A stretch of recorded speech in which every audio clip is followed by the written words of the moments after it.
have to embody who you want to be before you start to see it show up into your physical reality.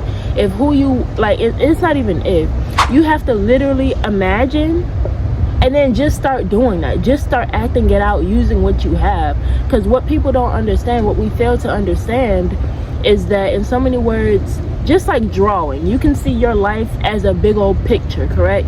That you are the one drawing, that you are the one painting. So whatever you imagine your picture to look like, you have to draw that. Can't nobody draw that for you. God is not going to step in and move you around and force you to do what he's asking you to do, because you have the free will. You have to understand that. But for every single action that you do physically, for every single thought that you consistently think, you're constantly changing your picture. You're constantly changing the direction in which you are drawing or painting your picture. You understand? You're constantly changing the colors. Let's use paint. When you are feeling good, when you are feeling great and vibrant, you're most likely going to use warm, beautiful colors. But when you are feeling dull and dark and out of it, you're going to use colder colors, blacks, grays, dark colors. You understand what I mean by that? And so you are the one that's painting your own picture. We love to say, we love to give every single excuse in the book as to why we can't get up and make it happen. God is not going to provide you. You have to understand, he's not going to give you everything you want. He's going to give you the tools and the resources to create what you want. You understand what I mean? And he has already given you that. But you cannot see it because you are victimizing yourself. You're saying, woe is me. You're saying, oh, it's not possible for me to do this because I don't have all the money. You don't need all the money. What you need is the resources that God gave you so you can make the money. So many people be like, oh, unfortunately, I have to work for man. No, you do not. No, you do not. But you don't believe in yourself to be able to stray away from the path that this society has placed upon you. You don't believe that you can go in another direction. You don't believe that you can make it with just you and God. And so you be stuck in an unhappy job, doing something that does not bring you fulfillment. Let me tell you something. When you are, and we've all heard this before, but it's true. It's a saying because it's true. It's tried and it's true.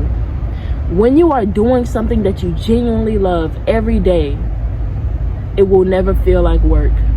If you love to paint and you sell art pieces, it should never feel like work. It's not about, and this is what I also wanted to say, success is not about how well the finished product is received.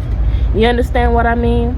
And let me break that down. What that means is, if you tie your success into if other people are into what you just created, then you will never be successful, because there will always be people who are not satisfied with the result that you produced.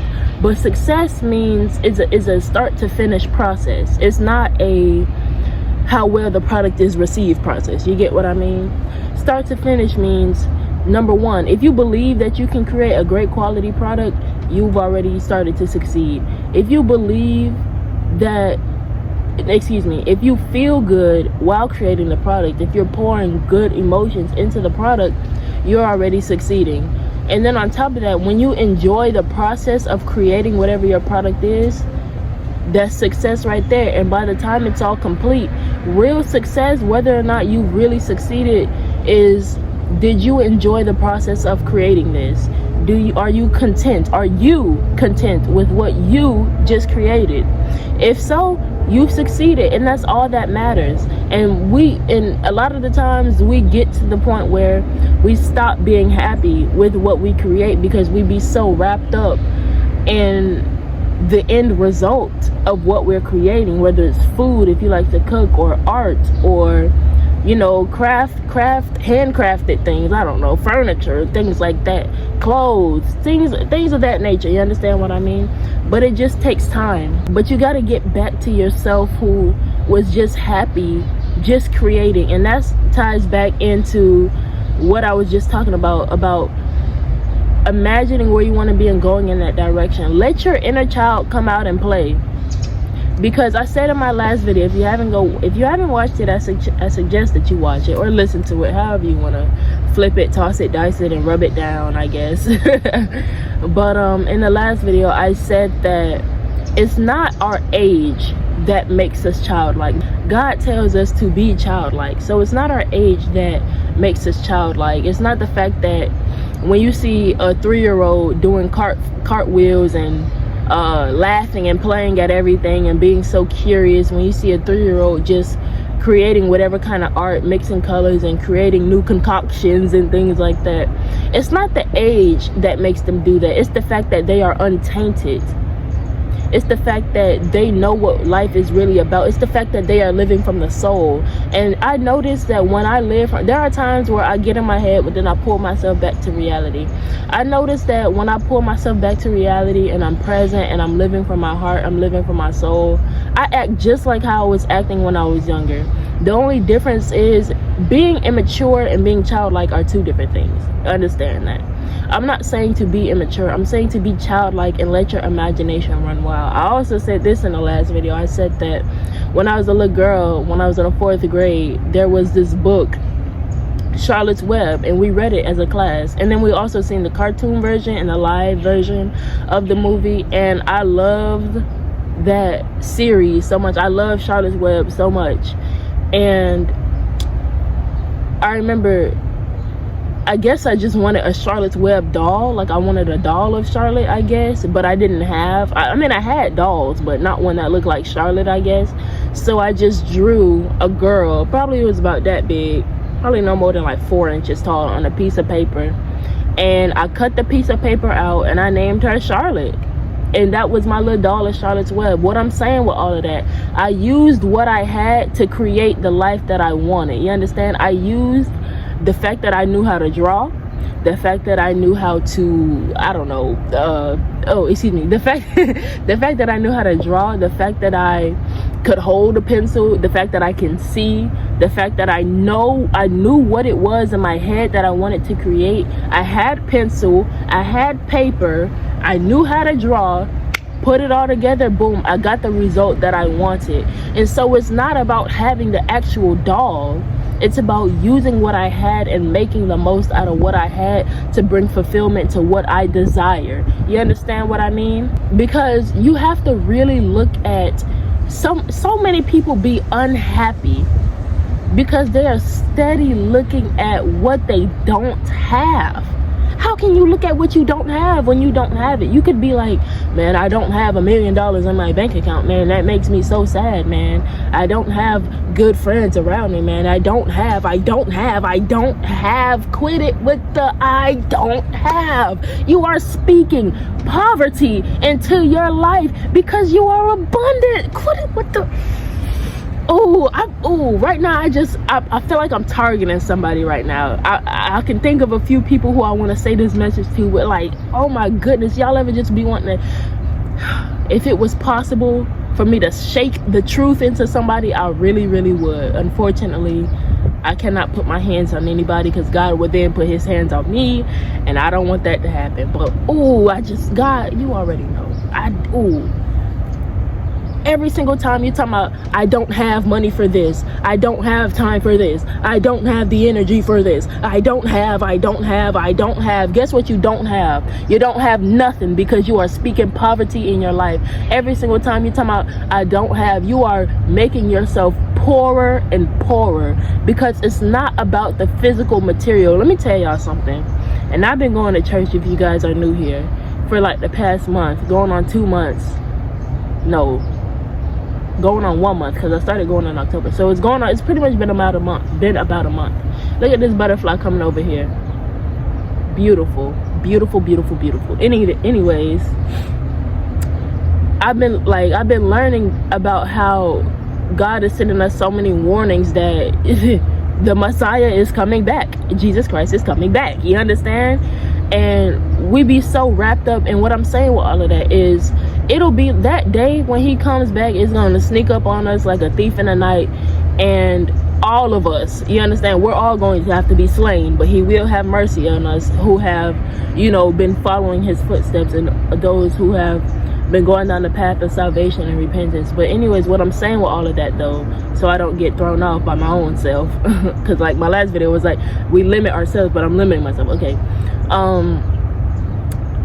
what I'm saying with all of that is, if you care so much in the physical material items of this earthly kingdom, it's all going to be burned away. It's all going to be gone when God resets this whole entire planet, because every single day we wake up, we are resetted. But there's going to be a day where God resets this whole planet and everything is going to go up in flames. It will all be gone. It will all be demolished. So if you're putting all your time and energy into acquiring, and this is what my next video is going to be about, so stay tuned if you want to hear more about that.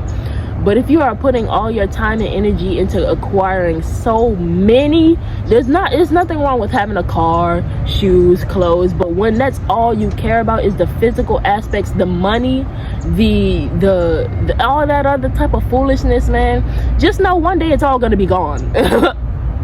It's all going to be gone, and there will be a fresh start. And when you are reborn and granted eternal life, if you have been following God, I don't know your story, but if you have been and you are granted eternal life, you will not have all that other stuff. You won't have it. You'll just be here with a fresh start. You understand? But what I'm saying with all of that, real richness, real wealth is spiritual.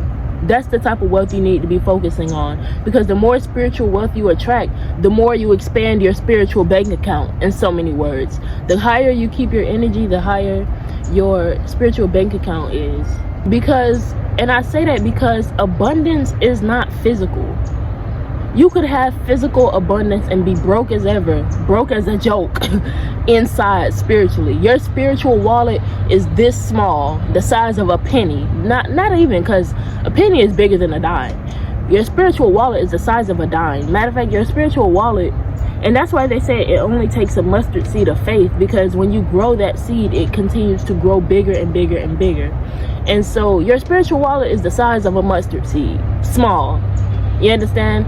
And the more you water that seed, and the more and more you have faith in God, the more and more you use whatever energy you have for good and to create the life that you want without distractions. And I'm gonna get into the distractions part as well.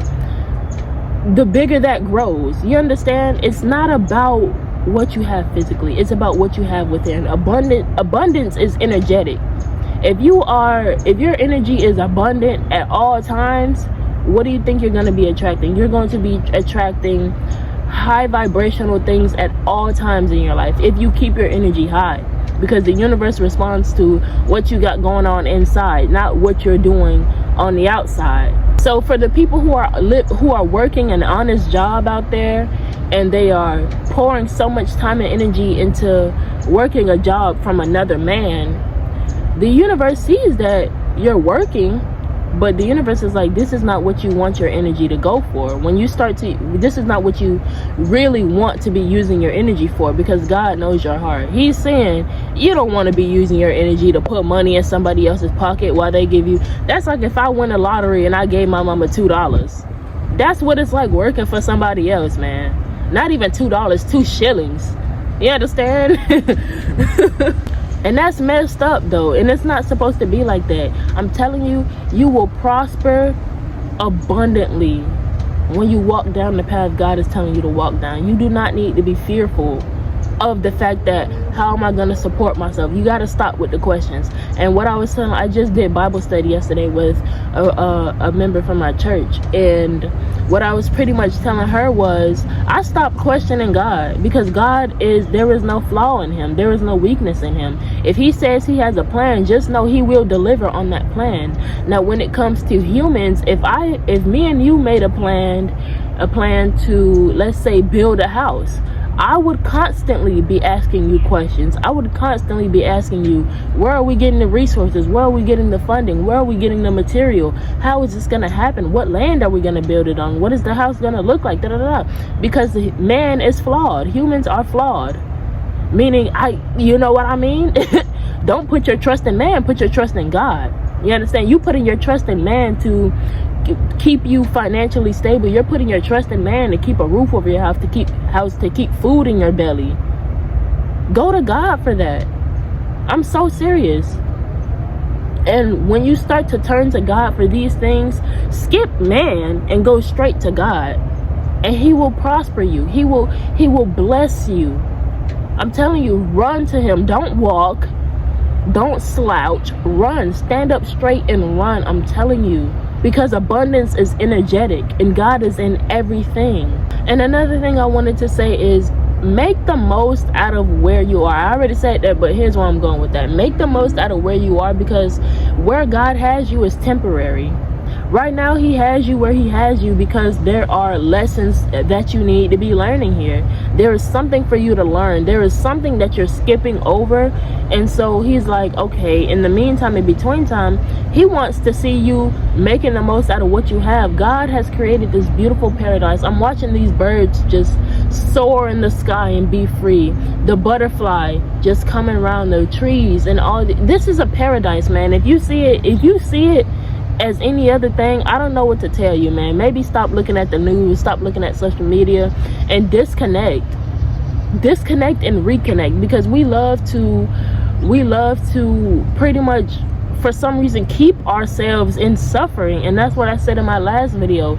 We imprison our own selves with suffering. No, I am not blind to the destruction that's going on in this world, but I'm not surprised, because the devil knows he's running out of time. So to the people who be like, man, this world can get better, it's not gonna get better until Jesus comes back. I'm gonna just be real. Let's be realistic here. It's going to continue to get worse. Right now, the fact that we're all like, man, it wasn't like this 20 years ago. Guess what? 20 years from now, if Jesus hasn't come back, just know it'll be worse, because the devil knows he's running out of time. He knows. That's why he's strengthening his attacks, because his miserable, sorry self is not satisfied, and he wants to make everybody else miserable. But that's why I cannot wait till the day that Christ comes back and whoops his behind. I cannot wait.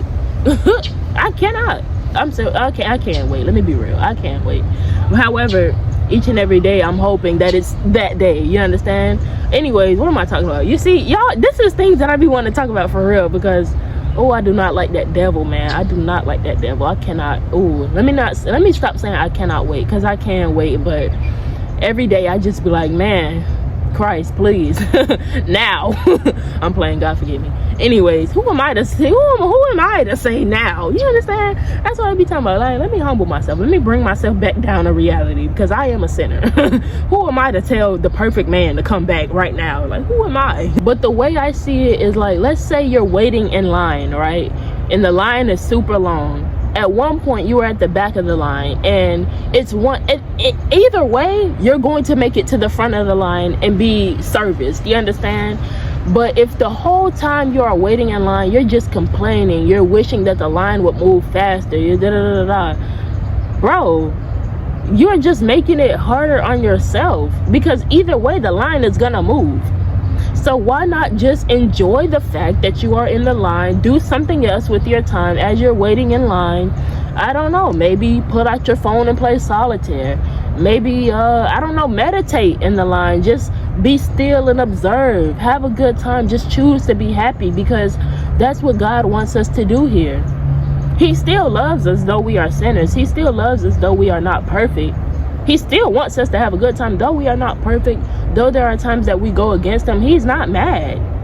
He's very merciful if you show that you really are changing your ways, because God, and that's the thing about the devil. You see, the devil, God didn't take away his beauty. The reason why the devil's in the position he is in now, because like, we all know he started off as an angel, Lucifer. And he got a hold of his beauty and got too prideful and started to believe that he was better than God. He was like, oh, look at me. Oh, snap. I'm finna rule God, man. I'm like, how you gonna rule God and he created you? How does that work? You understand? And so that's like your child coming up to you and trying to run you. Like, who? What? Excuse me? But Yes, he got too prideful, and that's why we say pride is the downfall of man. You get too prideful, you get too big for your britches, and you stumble over. You understand? God didn't take away his beauty, but God sees who he is on the inside, and that's how the devil distracts us. And that's what I was saying.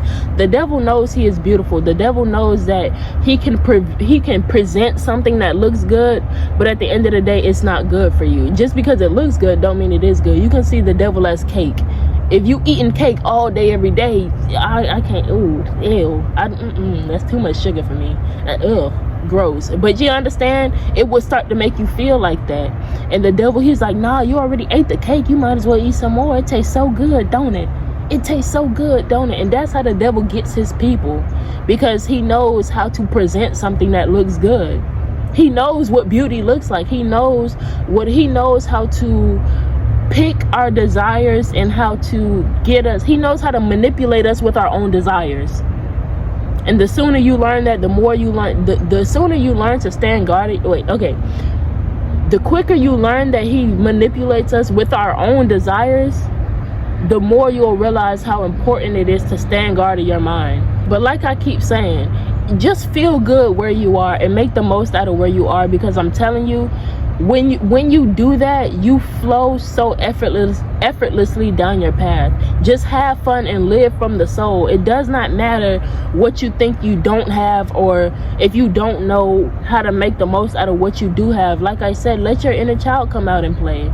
You've been in survival mode so long that you need to get in creative mode. Like, this is Minecraft. Survival mode in Minecraft meaning you have to go out and get the resources.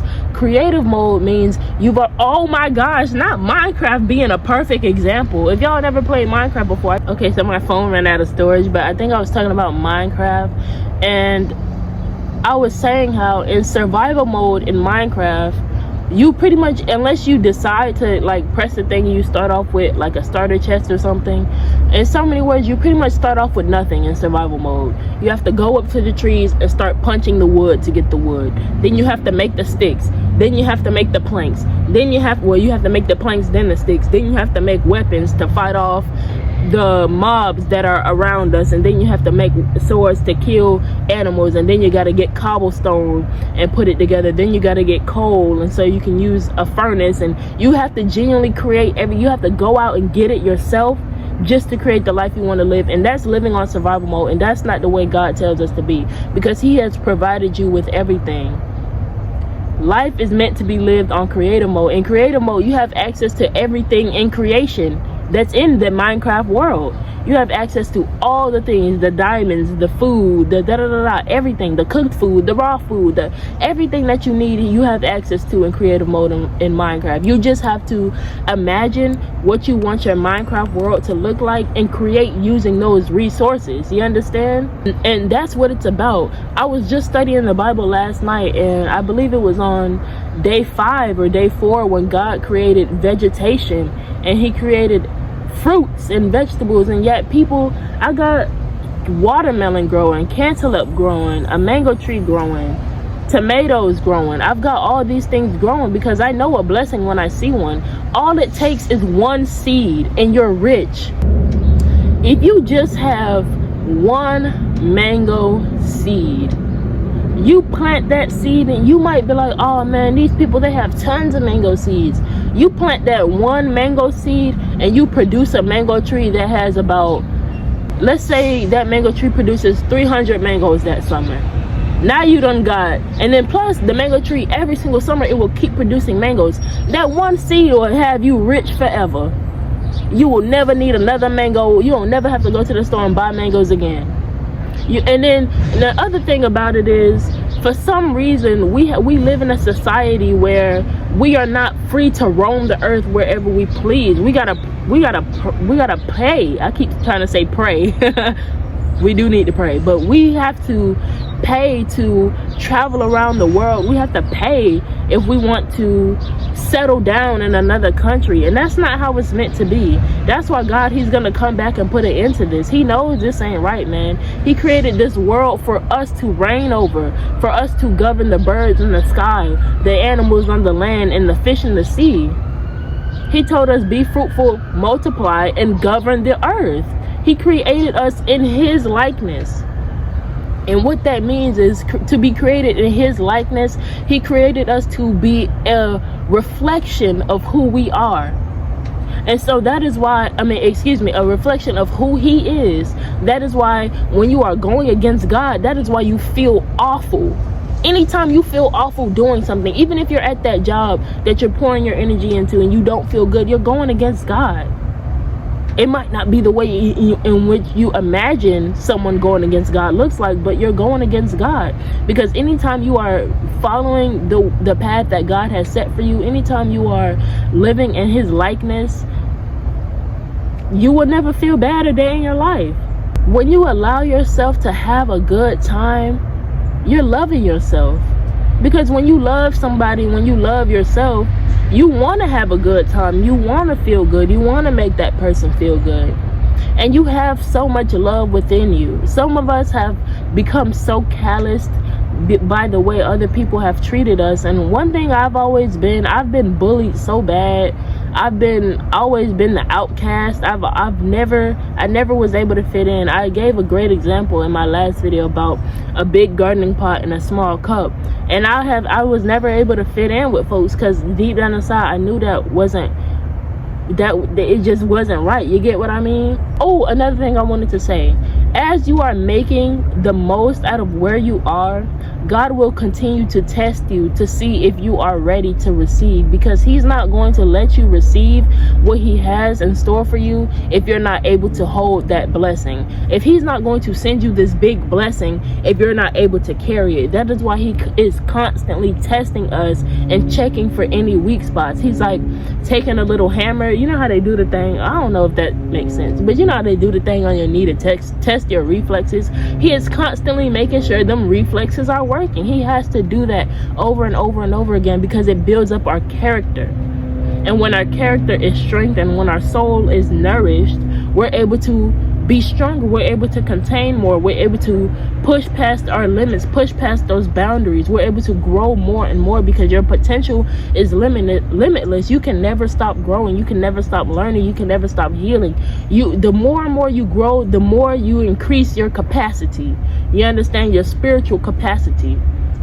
And so when God has a big blessing for you and you're like, why is it taking you so long? He is trying to increase your capacity so that way you're able to contain that blessing. He can't pour, he can't pour a swimming pool sized amount of water into a bathtub. It will overflow and you won't be able to contain it. So you'll spill it everywhere. You understand what I'm saying? Which is why he is constantly, every single day, he's going to be testing you to make sure you can increase your capacity more and more. And sometimes he won't just pour as you increase your capacity.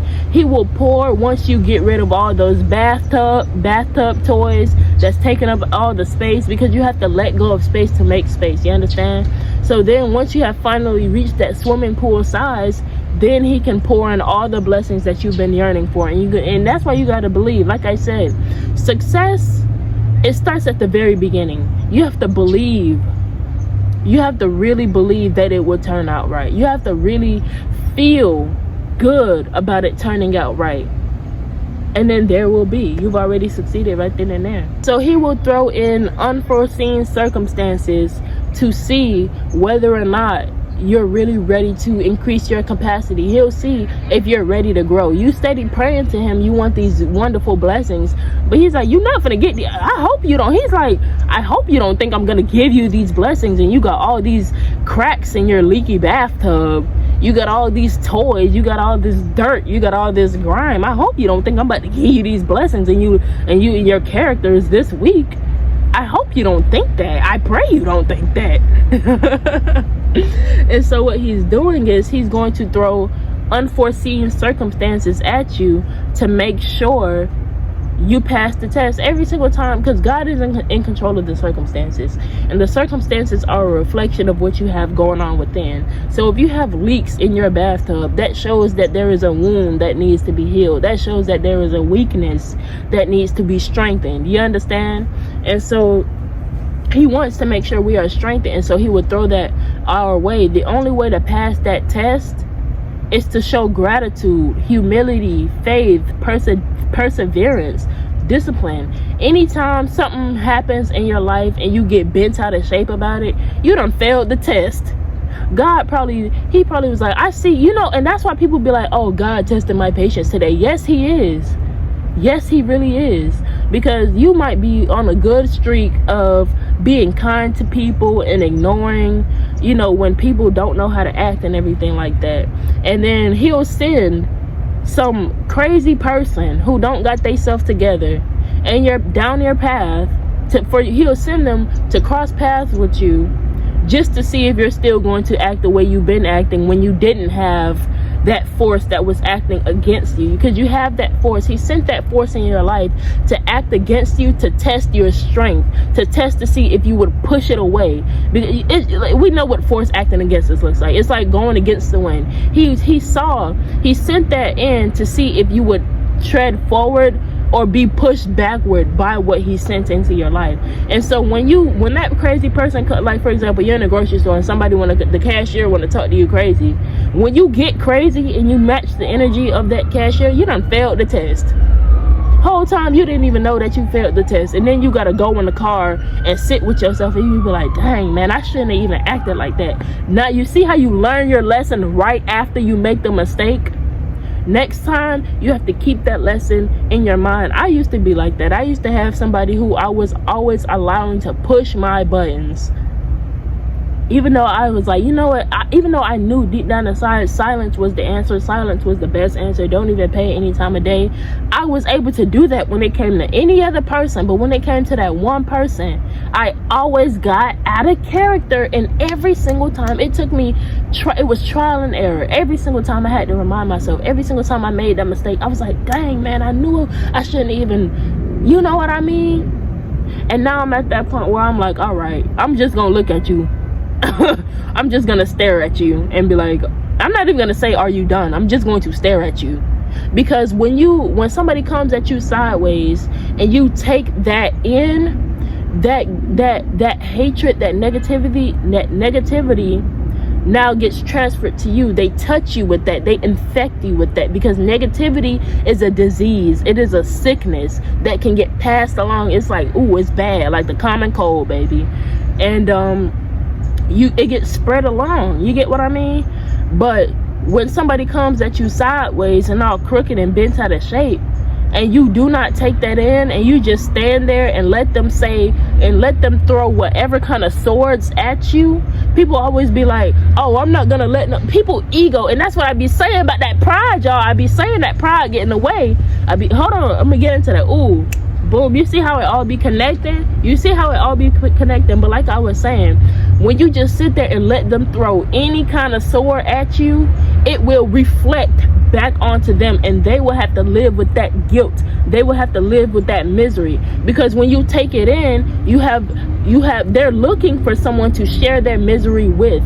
But when you don't take it in, they have to then live with that misery, and then it's doubled at them, because not only are they spewing the misery at you, but then they're getting it reflected back onto them. So it's like boom, pow. It's like hitting them right back. They're falling on their own sword. You understand? Because life and death is in the power of the tongue, and they are falling on their own sword when you ignore it.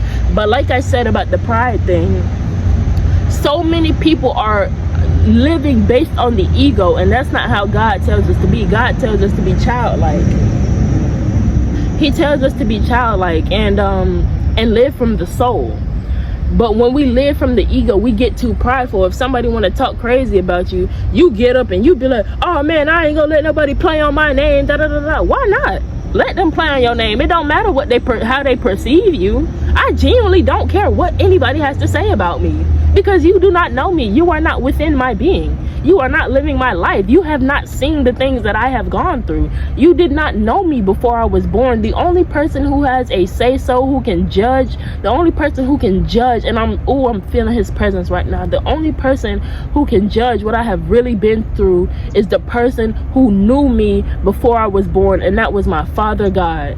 The only person. That is the only person who I will ever care what they have to. If God tells me I'm acting a fool, I'll be like, you right, God, let me fix up, let me do what I gotta do. But if you tell me I'm acting a fool, I'm like, okay. Okay. Okay, what do you want me to do about that? You know what I mean? I do not put my trust in man. I do not turn to man to guide me. And I don't want to say that in like a cocky way, but I mean, like, yes, we need to help each other out and guide each other down the right path based off the knowledge that we use. But I'm not always going to turn to man every single time I have a problem. I'm not going to turn to man whenever I need help with what I'm facing in my life. I'm going to go to God and I'm going to pray about it. But like I was saying, God is the only person who can judge me, because he's the only person who knew me before I was even born. Before I was even conceived. As he was forming my body in the womb, he already knew who I was. So he's the only one who can, he's the only one whose opinion I really care for. And if you ain't God, I don't care. It's that simple. If you tell me that my food sucks, okay. Is that meant to hurt me?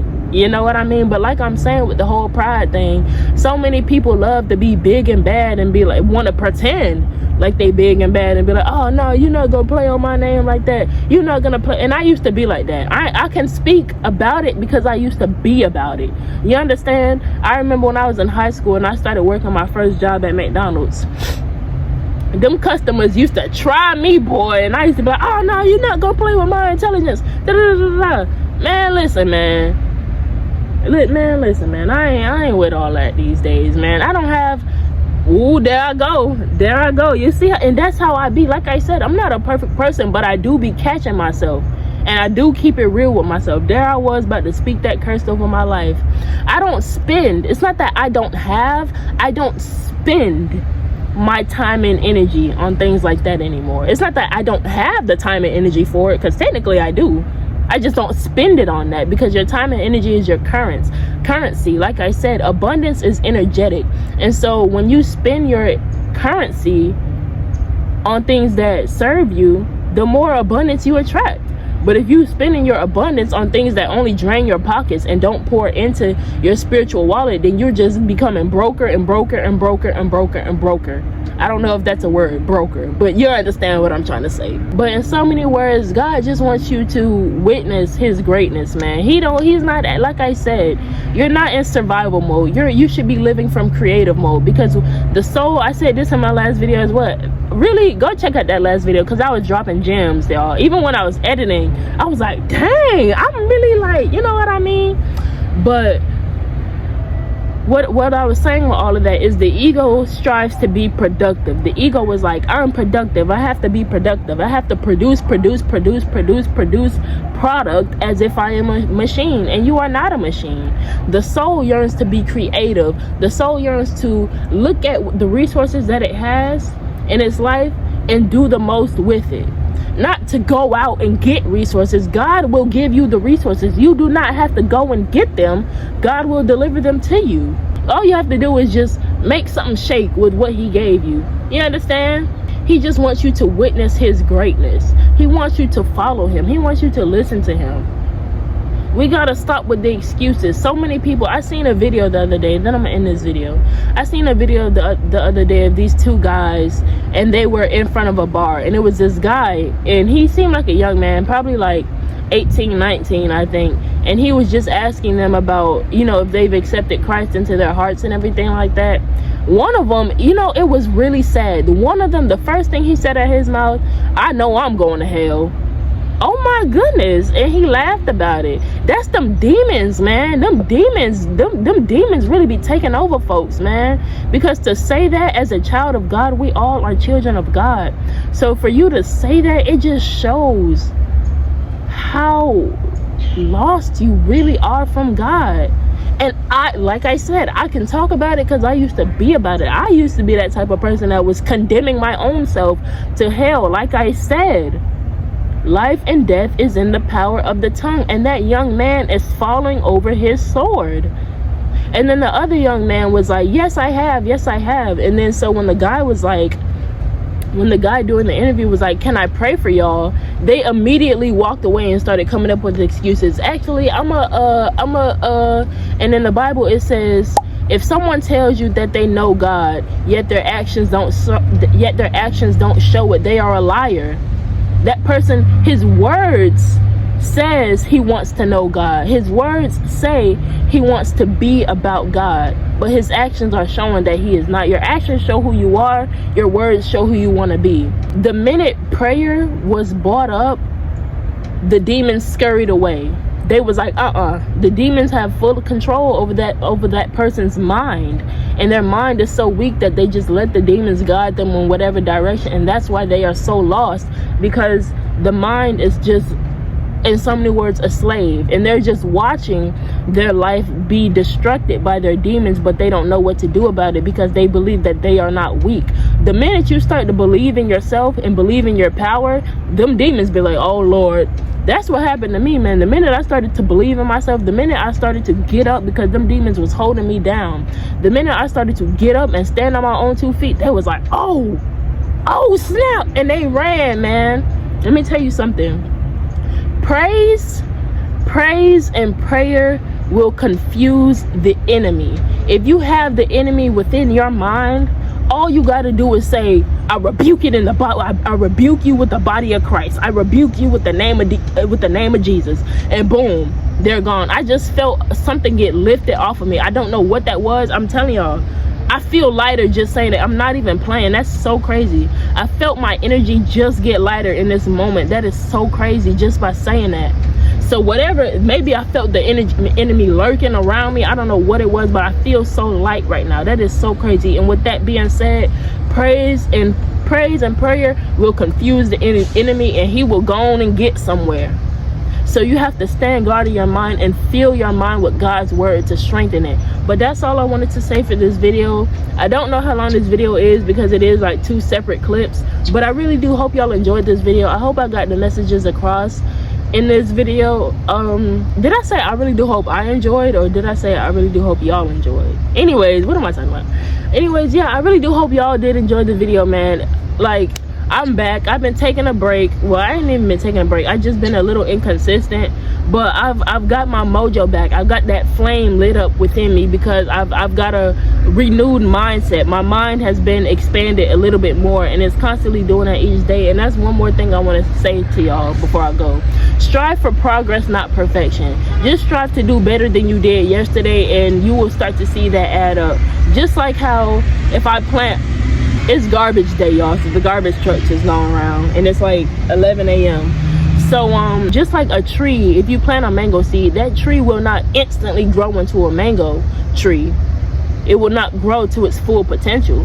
However, it will grow every single day. Every single day it's making progress, even though we do not see it. So just keep watering yourself every single day. Just keep doing your best every single day, and that will come. Just keep doing that. Pray that God guides your footsteps. Pray that he keeps you on the right path and that you don't stray away.